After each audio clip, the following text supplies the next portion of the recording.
Cuando quieran leo, como quieran, yo estoy acá contenta de leer y a fin de hacerlo. Empezó la grabación.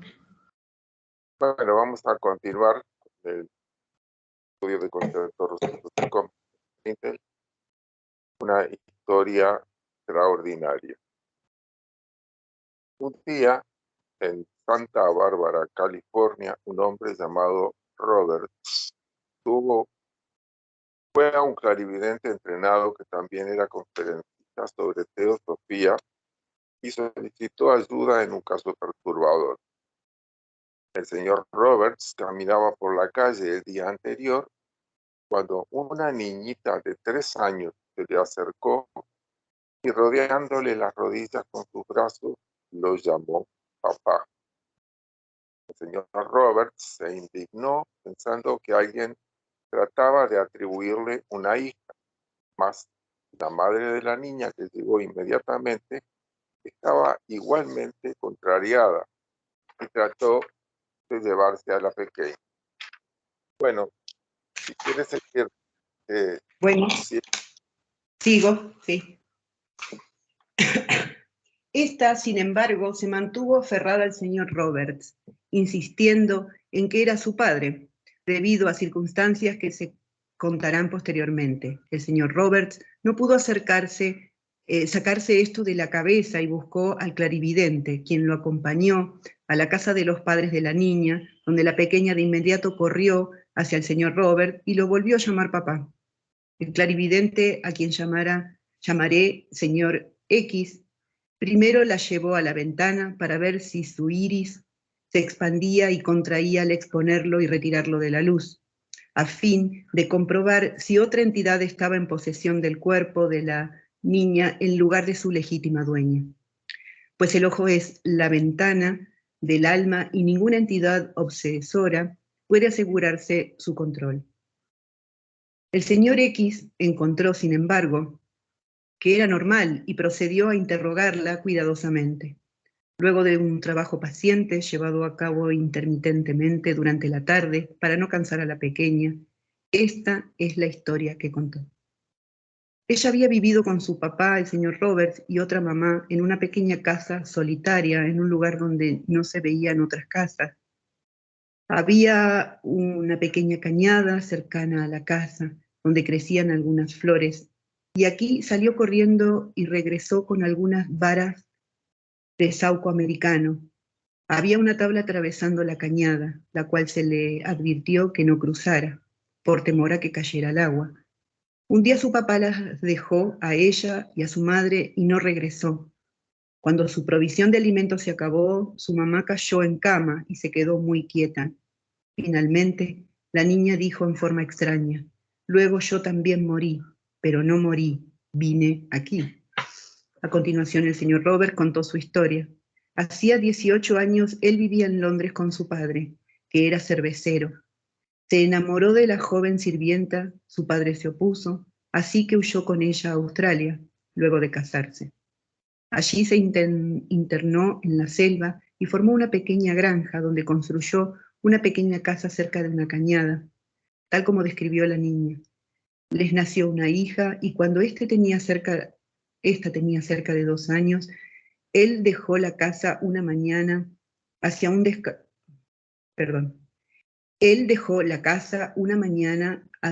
descampado que estaba a alguna distancia. Estando allí, se le acercó un hombre con un rifle y le dijo que lo arrestaba en nombre de la ley por un robo de banco cometido la noche en el que el señor Robert dejó Inglaterra.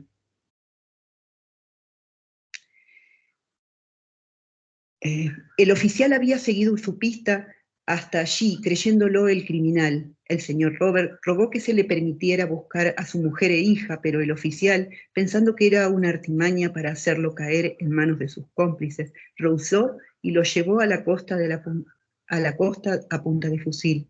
Fue llevado a Inglaterra, juzgado y se probó su inocencia. Entonces las autoridades prestaron atención a su constante agitación respecto a su esposa e hija, quienes él sabía que morirían de hambre en un lugar tan salvaje y solitario. Se envió a una expedición a la cabaña. encontrando que solo quedaban los esqueletos de ambas. El padre del señor Robert, entre tanto, había fallecido, y aunque lo había desheredado, sus hermanos repartieron con él sus bienes, y él regresó a América quebrantado. Luego mostró fotos de sí mismo, de su esposa, y a sugerencias del señor X, estas fueron mezcladas con otras y mostradas a la niña, la cual sin dudar escogió las de sus supuestos padres, aunque en ellas la apariencia del señor Robert difería mucho de la actual. Bueno, acá viene el cuadrito, terminó la historia. Bueno, aquí vemos un relato en el que muy probablemente el clarividente entrenado que fue consultado haya sido el propio Max Heine, porque tenemos que saber que hay muy pocos clarividentes entrenados en el mundo, y en esa época todavía había menos. Y el hecho de conocer tan directamente los datos hacen suponer que haya sido él el que fue consultado. Acá vemos como queda patente algunos asuntos. Uno que quería mencionar es el tema de la obsesión. Cuando habla de una entidad obsesora, porque bien podía suceder, hasta que se descarta esta posibilidad, la forma de averiguar si quien está ocupando ese cuerpo no es el espíritu propietario genuino del mismo, la niña, sino que es otro, es observando las pupilas. Las pupilas naturalmente se contraen cuando aumenta la luminosidad exterior, se dilatan cuando disminuye la luminosidad. Pero eso no sucede en el caso de que sea una entidad obsesora. Cristo dijo que el ojo es la ventana del alma, como lo señala Mike Heine. Y ese funcionamiento del ojo es algo que sucede aparentemente de forma automática, pero todo lo que sucede automáticamente en el interior del cuerpo tenemos que saber que está sucediendo gracias a la participación del espíritu. Y cuando el espíritu no es el genuino propietario, sino que es una entidad obsesora, entonces no se da ni la dilatación ni la contracción. Es algo que nosotros podemos, un dato que es bueno saber para tenerlo guardado, por si en algún momento queremos asegurarnos de que estamos hablando con quien parece ser. Y tampoco tenemos que asustarnos si hay alguna entidad obsesora, porque sí tenemos que tratar de tomar los recaudos correspondientes, porque si hay una entidad obsesora, generalmente se podría decir que en la totalidad de los casos no es alguien en que se pueda confiar. Que tenemos que prepararnos para todas las circunstancias de la vida, sin asustarnos, sin perder el control, pero sí tratar de evitar esas cosas. En algunas prácticas espirituales bajas se pueden llegar a dar con más frecuencia este tipo de situaciones. Ahora, no quería hacer una acotación, pero después que termine. No, adelante, porque iba a pasar para otro. Que tiene mucho que ver también cómo la persona se comporte, ¿no? Para que un espíritu no lo posea. Digo, tiene que tener características como de optimismo, como de fe en Dios, en Cristo,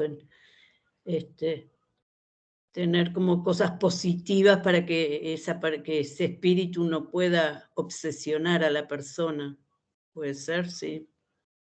Exacto. Sí. Hay distintas clases de condiciones. Unas son exactamente esas, las que tú dijiste. Cuando el individuo tiene fe en Dios, que tiene verdaderamente una actitud positiva en la mente, la confianza en sí mismo. Aún hay gente que sin tener creencias en el bien, la confianza en sí mismo hace que sea imposible que la entidad obsesora pueda llegar a cumplir su propósito por más que lo intente. En realidad verdaderamente no lo intentan. Lo que ellos sí necesitan es gente que sea completamente pasiva y sumisa. Entonces, les facilita poder llegar a introducirse en el cuerpo de alguien. Y prácticas espirituales bajas, en donde se dan movimientos circulares y donde se está respirando un humo que está cargado de pensamientos y emociones de gente que están cargándolos con pensamientos y sentimientos bajos. Entonces, pero nosotros no podemos saber, aunque nosotros no estemos participando de todo eso, sí podemos en algún momento llegar a sospechar que la persona que está delante de nosotros no es quien parece ser, no es el verdadero propietario. Y tenemos también, nos sirve para lo que, como nos apuntaba Adriana, en la medida que nosotros tengamos una confianza en nosotros mismos, como una forma de confiar en Dios, que es el que nos creó y que nos tiene en este proceso que estamos viviendo, pasando dificultades, pero que Él nos sostiene permanentemente. Él mantiene todas las leyes físicas y las leyes morales, las mantiene firmes y vigentes permanentemente, que es una forma de que nosotros vayamos aprendiendo a ajustarnos a esas leyes. Y Dios sabe de nuestras facilidades como para saber cuánto nos puede exigir y de nuestras debilidades. Entonces, teniendo confianza en Dios y con una actitud positiva, evitamos nosotros caer en obsesión, algo que está fuera de la posibilidad de que nos puedan hacer nosotros. Pero puede haber gente alrededor de nosotros, tampoco vamos a estar sospechando de todo el mundo. Generalmente hay una rigidez, hay una condición de rigidez en el propio cuerpo, como una forma que parece precisamente una forma como de obsesión, como de estar reconcentrado en algo, estar mirando el aire o enfocándose sin parpadear y sin mover los ojos.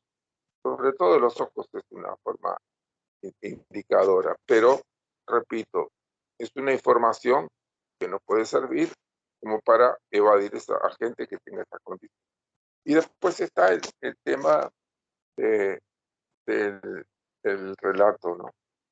Y la desgracia que vivió la niña, pero que al mismo tiempo nos encontramos que la ley del renacimiento lleva a quienes mueren cuando son niños, los lleva a nacer.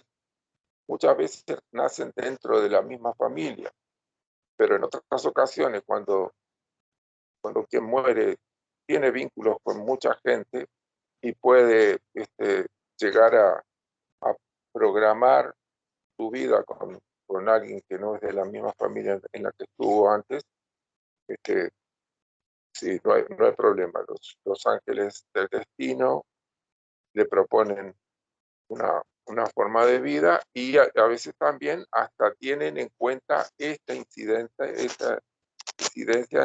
en la que se encuentra con su antiguo padre, el padre de la vida anterior.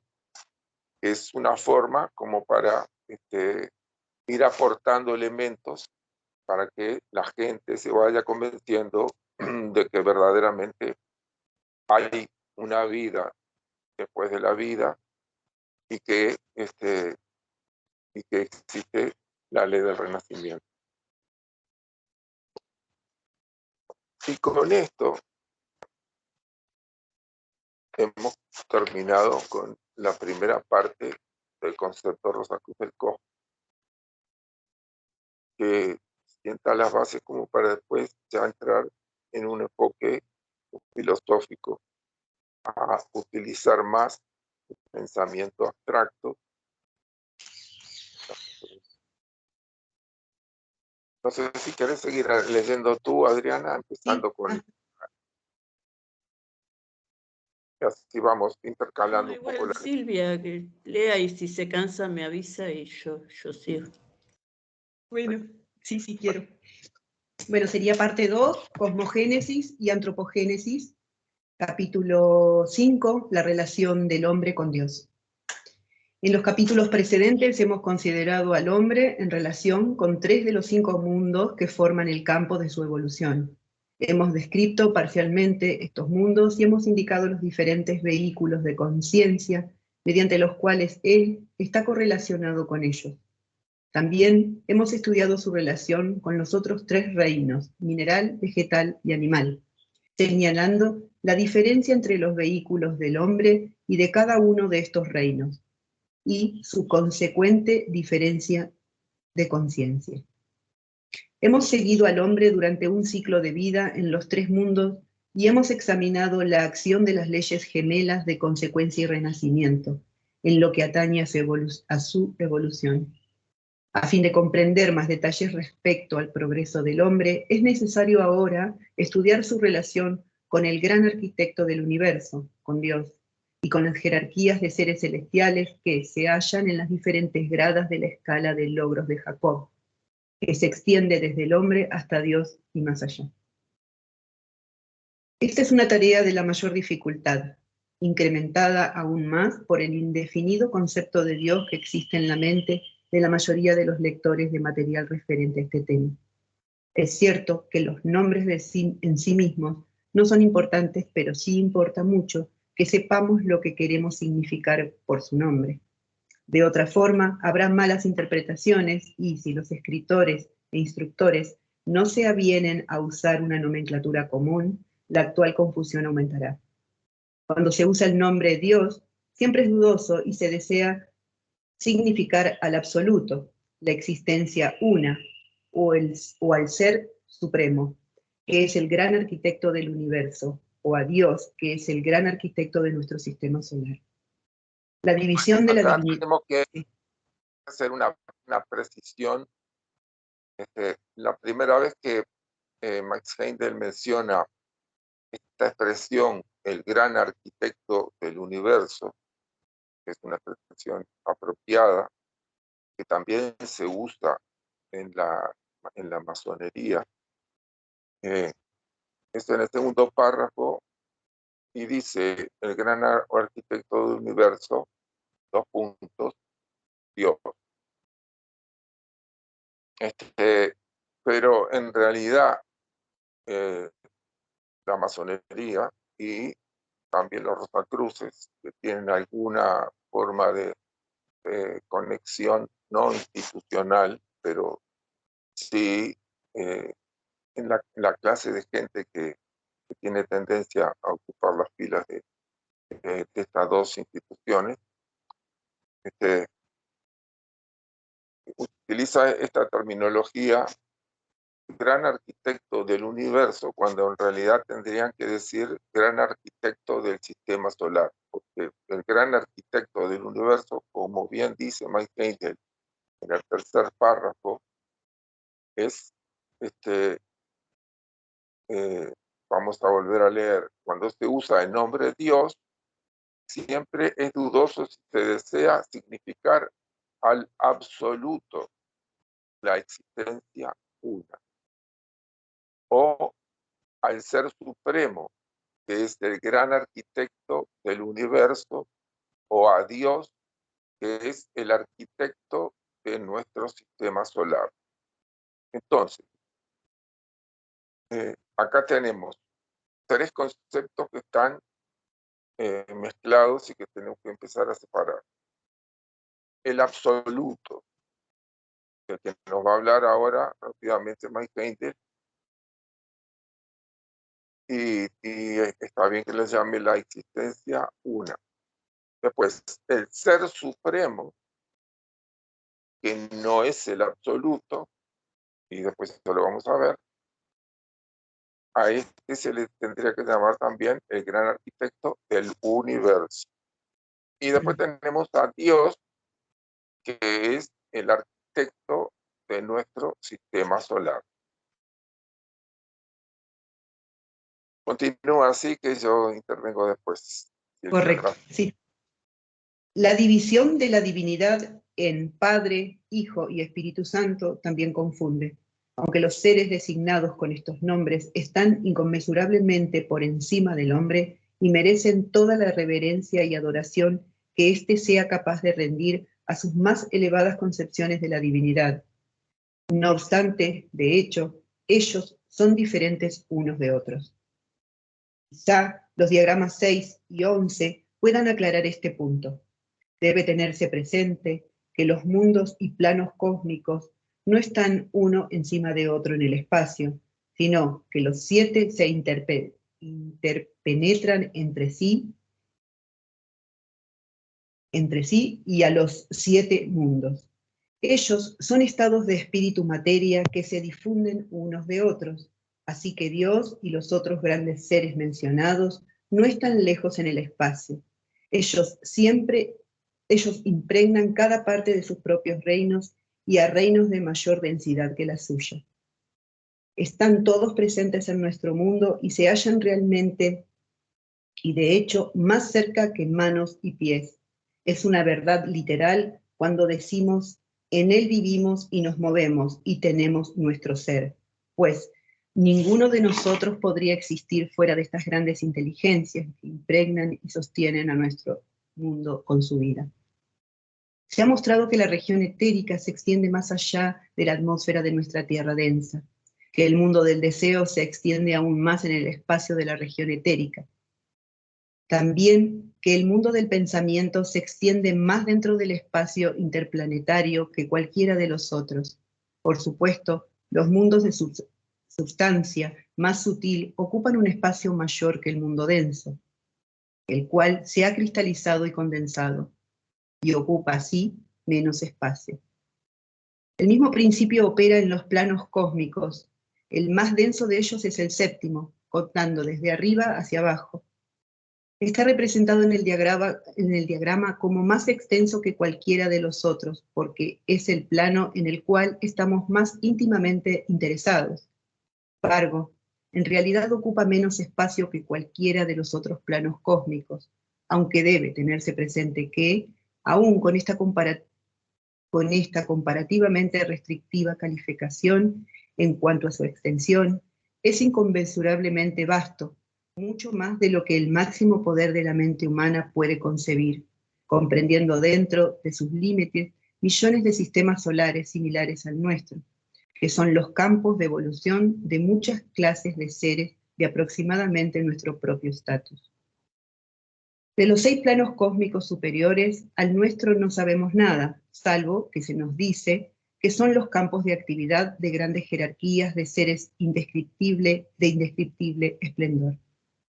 Procediendo desde nuestro mundo físico hacia los mundos internos y más sutiles, y hacia arriba a través de los planos cósmicos, encontramos que Dios, el arquitecto de nuestro sistema solar, la fuente y meta de nuestra existencia, se encuentra en la más elevada división del séptimo plano cósmico. Ese es su mundo. Su reino incluye los sistemas de evolución llevados adelante en los planetas que pertenecen a nuestro sistema. Urano, Saturno, Júpiter, Marte, la Tierra, Venus, Mercurio y sus satélites. Las grandes inteligencias espirituales que guían estas evoluciones, designadas como los espíritus planetarios, son llamados los 7 espíritus ante el trono. Ellos son ministros de Dios, presidiendo cada uno sobre cierto departamento del reino de Dios, que es nuestro sistema solar. El Sol es también el campo de evolución de los más exaltados seres de nuestro cosmos. Solo ellos pueden soportar y progresar mediante las terribles vibraciones solares.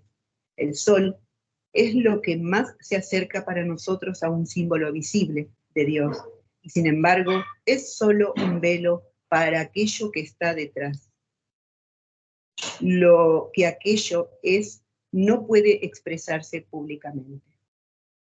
Cuando tratamos de descubrir el origen del arquitecto de nuestro sistema solar, encontramos que debemos pasar al más elevado de los 7 planos cósmicos. Estamos entonces en el reino del Ser Supremo, en el cual emanó del Absoluto. El Absoluto. Adentrarnos un poquito por aquí, porque vemos como Mike Heindel ya nos está hablando, sin mencionar la palabra extraterrestre, está hablando de que el universo está ocupado por una enorme cantidad de sistemas planetarios alrededor de estrellas como el nuestro, y dice que son el campo de evolución de muchas clases de seres de aproximadamente nuestro propio estado. Es decir, que ya con esto nos está hablando de la vida fuera de la Tierra. Y después, bueno, nos habla de los espíritus planetarios que pertenecen a nuestro sistema solar. Max Heindel sabe que, desde el punto de vista físico, hay otros planetas, además de los que van desde Mercurio a Urano. Y en algún lugar menciona que, además de Neptuno, que ya se conocía en la época de Max Heindel, que menciona, no sé si hay otros 2 más u otros 3, no recuerdo bien. Pero, bueno, después se descubrió a Plutón, después de la muerte de Max Heindel, y después se le rebajó del estatus de planeta a planetoide, porque se cambió las condiciones, la NASA cambió las condiciones de lo que tiene que tener un astro para llegar a ser un planeta. Pero bueno, esos son diferencias idiomáticas. El hecho es que Mike Heindel dice que va desde Mercurio hasta Urano, porque cuando comenzó el sistema solar y comenzó como una nebulosa que inicialmente era oscura, pero que con el correr del tiempo y ante la fricción de la materia puesta en movimiento por Dios, por el gran arquitecto de nuestro sistema solar, ahí se produjo la luz. Y después con el tiempo se fue separando la materia más densa, como en este movimiento giratorio en torno de un centro, se fue produciendo algo semejante a lo que se produce en la máquina centrífuga. La centrifugadora lo que va haciendo es que las partes más densas se van agolpando en la superficie exterior. Y a medida que va pasando el tiempo se va produciendo esa separación. O sea que la parte más densa de lo que era inicialmente parte de la nebulosa es Urano. Después se separó Saturno y así sucesivamente hasta llegar a Mercurio.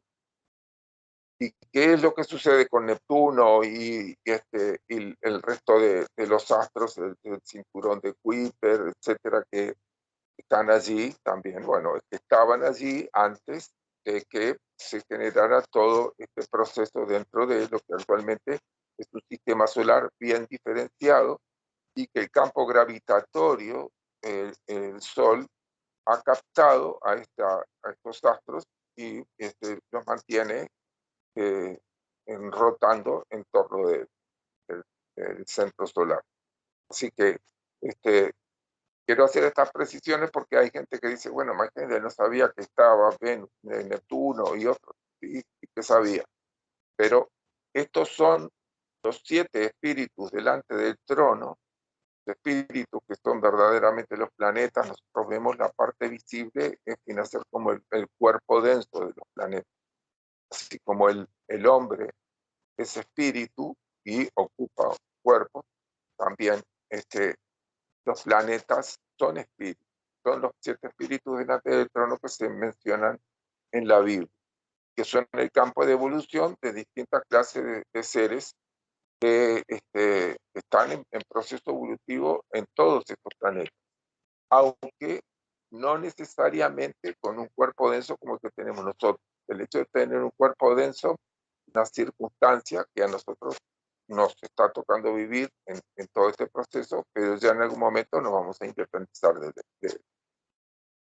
Bueno, ahora sí podemos seguir con el absoluto. Y una cosita más, nos dice que el ser supremo emanó del absoluto.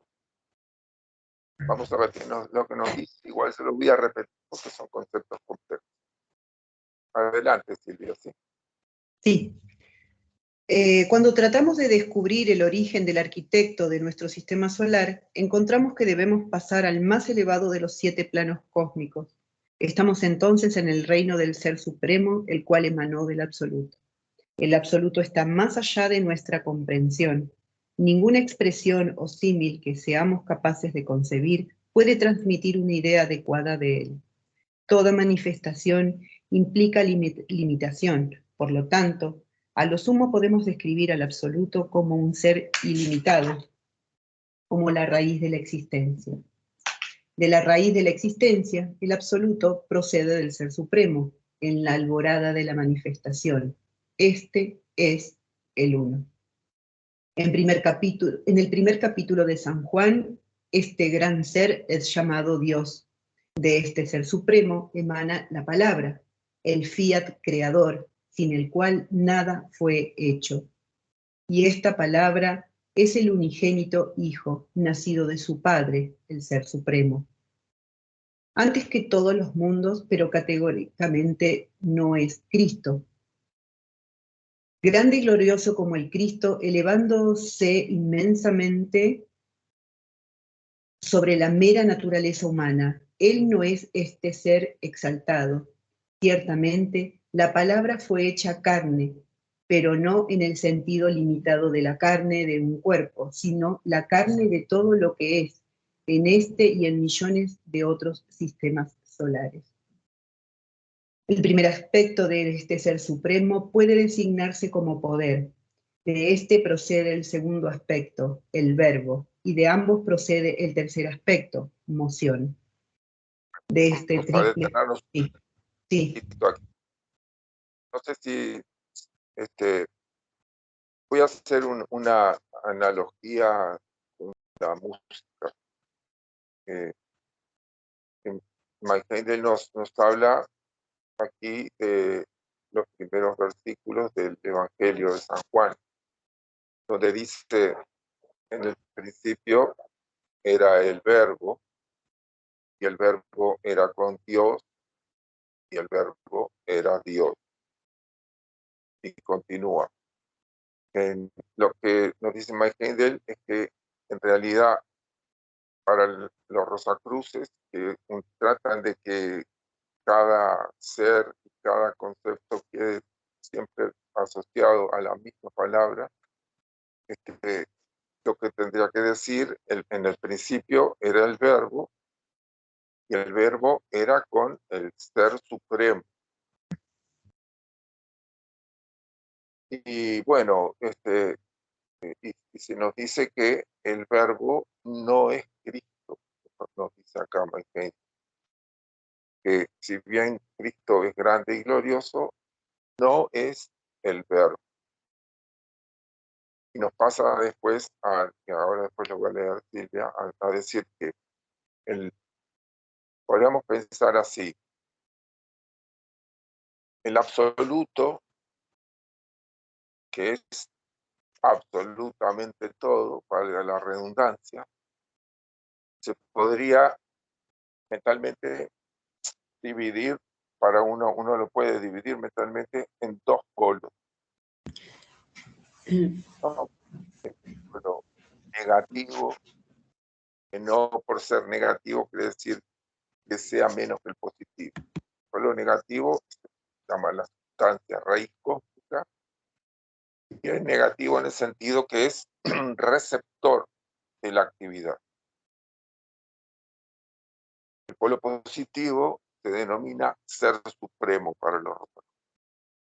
El polo positivo tiene las capacidades y las ejecuta.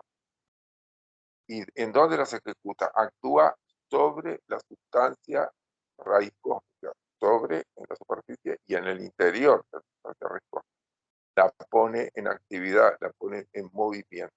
Es decir, que esto es un proceso que se da permanentemente en el interior del absoluto, en una relación que hay entre los dos polos del absoluto.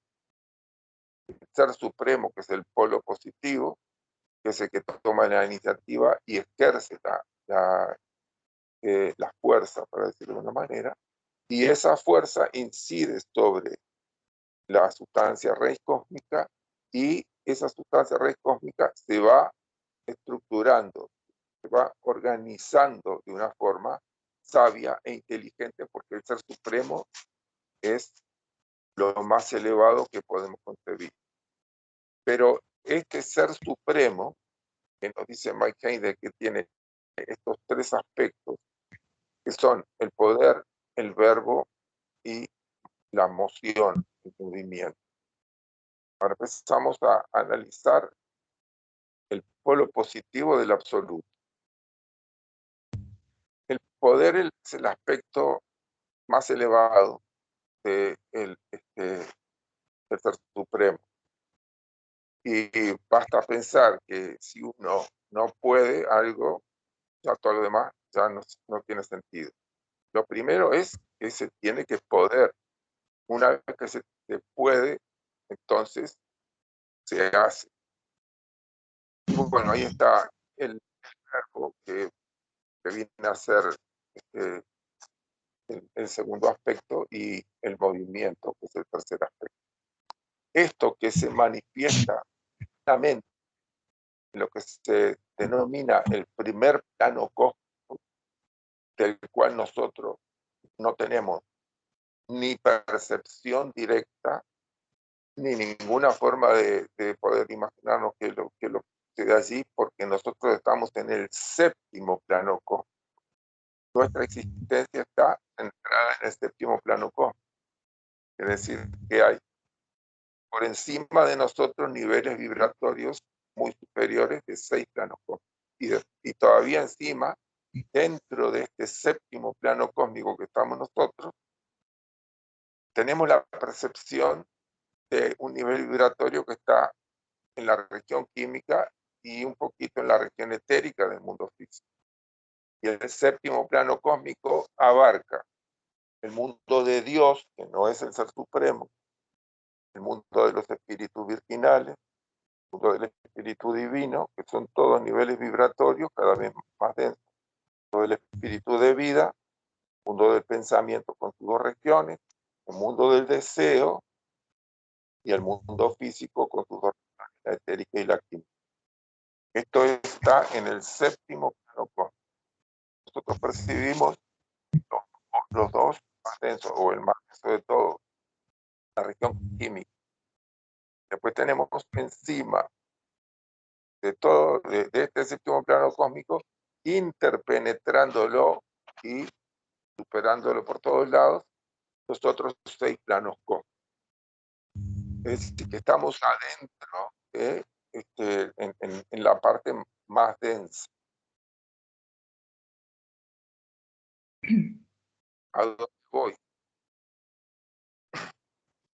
A que en este séptimo plano cósmico, Dios es una expresión especial dentro del séptimo plano cósmico del ser supremo. Una expresión análoga. Pues es un sistema donde se van reproduciendo en niveles de menor vibración y de mayor densidad se van reproduciendo las condiciones que se dan desde el primer plano cósmico. Entonces nos encontramos con que el Dios creador de nuestro sistema solar, que tiene infinidad de hermanos en cada una de las estrellas que vemos en el cielo y las que no vemos también, que son semejantes a él en este mismo plano. Bueno, este Dios creador del sistema solar tiene también tres aspectos, que son la voluntad, la sabiduría, amor y la actividad, que son los correspondientes de los tres aspectos del Ser Supremo. Que se encuentra el Ser Supremo en el primer plano cósmico, pero que además interpenetra todos los planos. Bueno, quise hacer una especie de adelanto porque cada vez que se revisa y se vuelve a enfocar uno en estos aspectos, va configurándose un poco mejor en la mente el conocimiento de lo que sucede. Bueno, adelante, Silvia. Sí. Claro. De este triple ser supremo proceden los 7 grandes logos. Estos contienen dentro de sí mismos a todas las grandes jerarquías, que se diferencian cada vez más a medida que se difunden por los diversos planos cósmicos. Ver diagrama 6. Hay 49 jerarquías en el segundo plano cósmico. En el tercero hay 343. Cada una de ellas es capaz de tener divisiones y subdivisiones septenarias. De modo que en el plano cósmico inferior, donde se manifiesta el sistema solar, el número de divisiones y subdivisiones es casi infinito. En el mundo más elevado del séptimo plano cósmico mora el Dios de nuestro sistema solar y los dioses de todos los otros sistemas solares del universo. Estos elevados seres también son triples en su manifestación como el Ser Supremo. Sus tres aspectos son voluntad, sabiduría y actividad.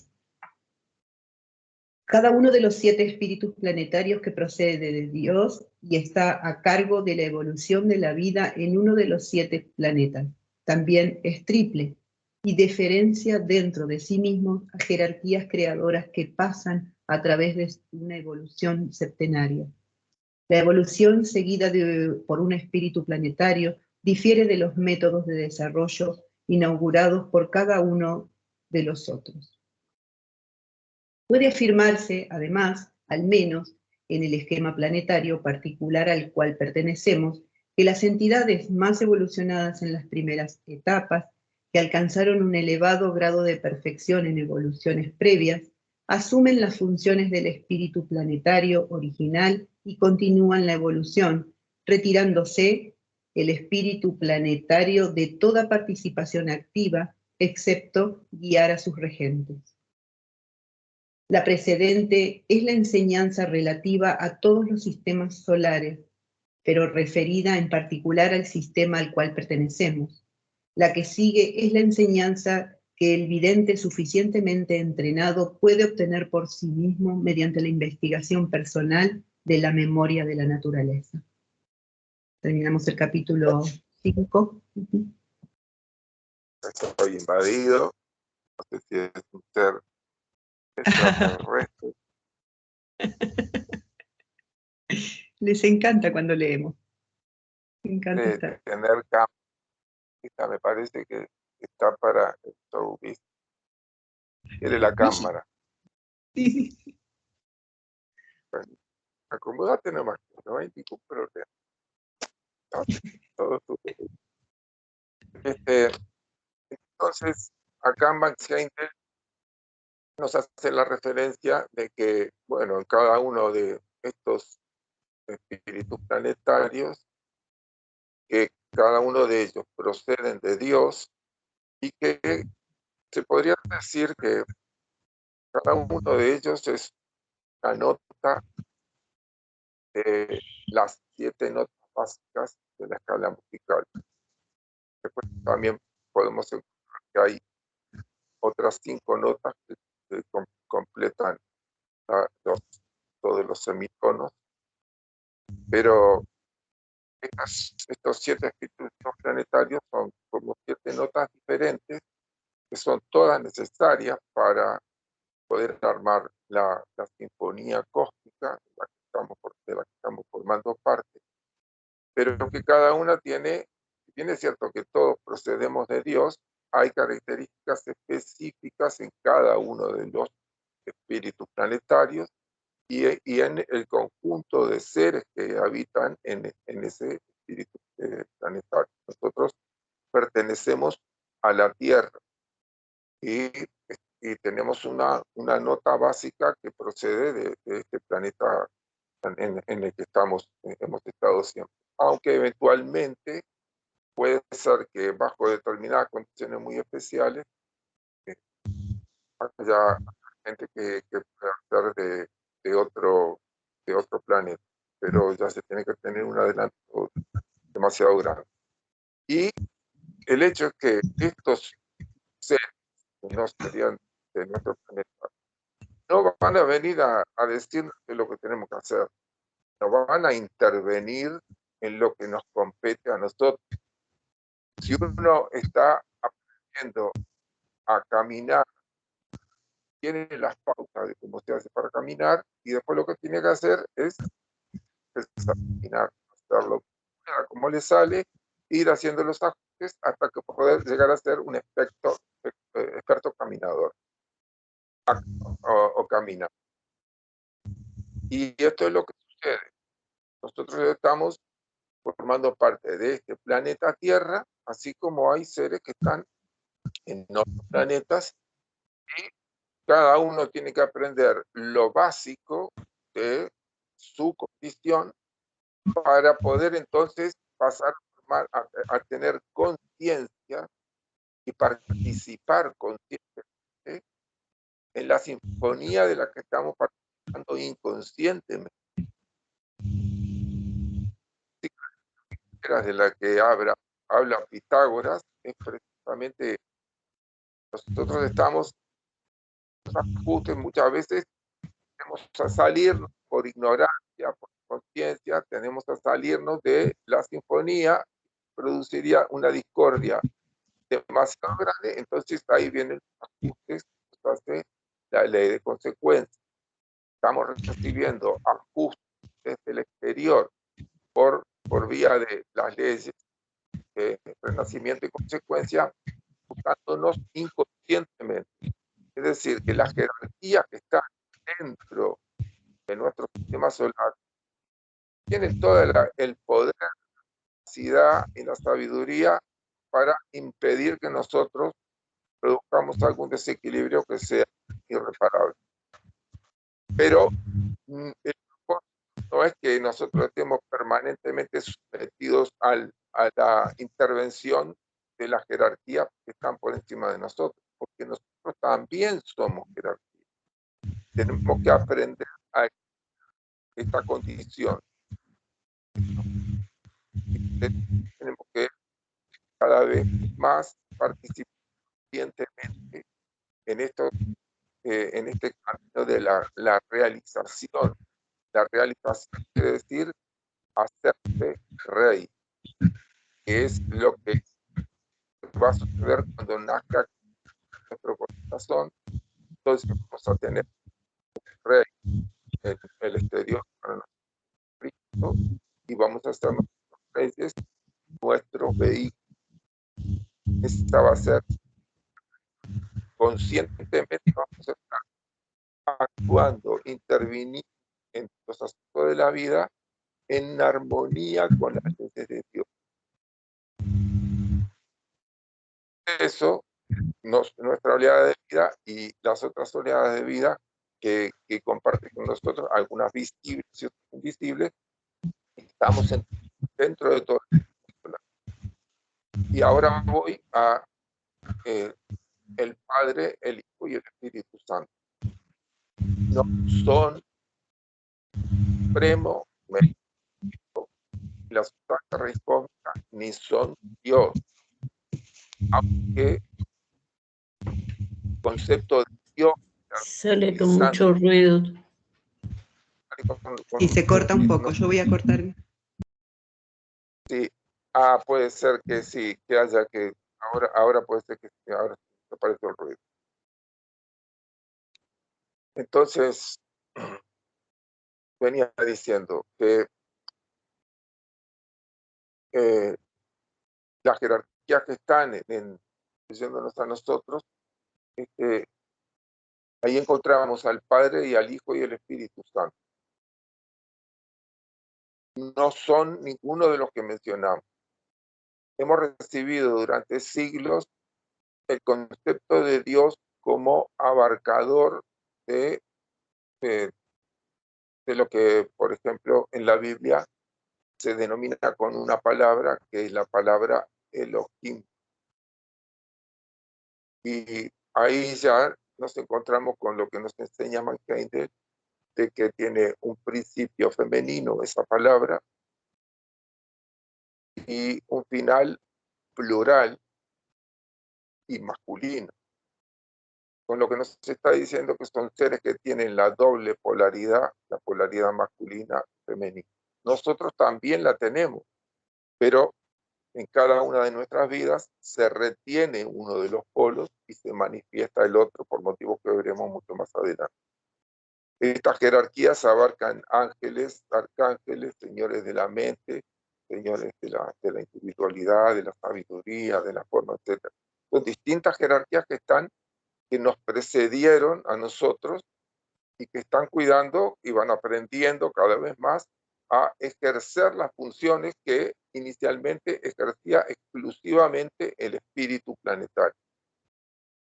Entonces, se va dando todo un proceso de realización de las jerarquías y también incluyéndonos a nosotros, en donde estamos participando en ir adquiriendo cada vez mayor conciencia de este nivel vibratorio en el que nos encontramos, que representa no solamente un desafío para nosotros, sino que también representa un desafío para Dios y para todas las jerarquías que estamos existiendo. Todos los niveles vibratorios del séptimo plano cuántico son desafíos, pero se van conquistando por distintas oleadas de vida. A nosotros nos toca conquistar la región química del mundo físico. Estamos en proceso. Cuando nos encontramos con dificultades y nos apenamos, nos apesadumbramos, tenemos que saber que tenemos la capacidad para sobreponernos a todos los obstáculos y una vez que aprendamos a hacer los ajustes internos y manejarnos de esa manera, entonces vamos a poder llegar a un nivel de perfección, de armonía, de paz, que es propio del reino de los cielos, de los niveles vibratorios más elevados que pero nosotros vamos a estar trayendo esa expresión del reino de los cielos a este nivel vibratorio. Ese es el desafío que nosotros tenemos. Y bueno, esto conviene que lo repasen,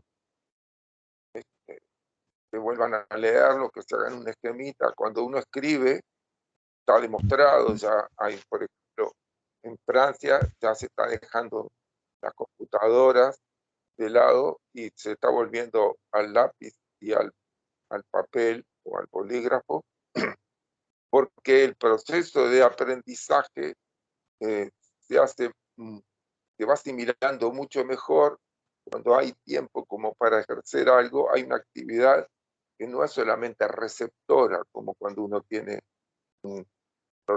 una computadora, sino que uno tiene que ejercer una fuerza en el lápiz y tiene que estar pensando en lo que va haciendo, y a medida que lo va pensando, lo va ajustando, se le van ocurriendo otras cosas, se le da tiempo a la mente para que se vaya organizando mejor. Por eso escribir es algo importantísimo para poder asimilar mucho mejor el conocimiento.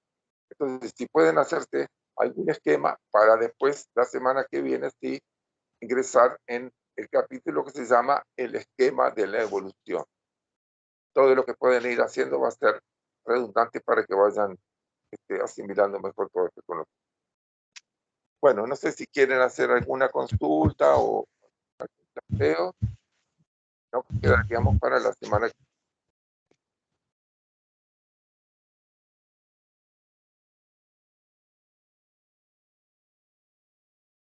Bueno, yo no. Siento que tengo que volver a leer también, sí. Por eso me quedaba por momentos porque quería entender y lo tengo que volver a leer. Sí, Sí. muchas gracias. Bueno, gracias a ti, Silvia, gracias a Adriana, gracias por estar a todos. Y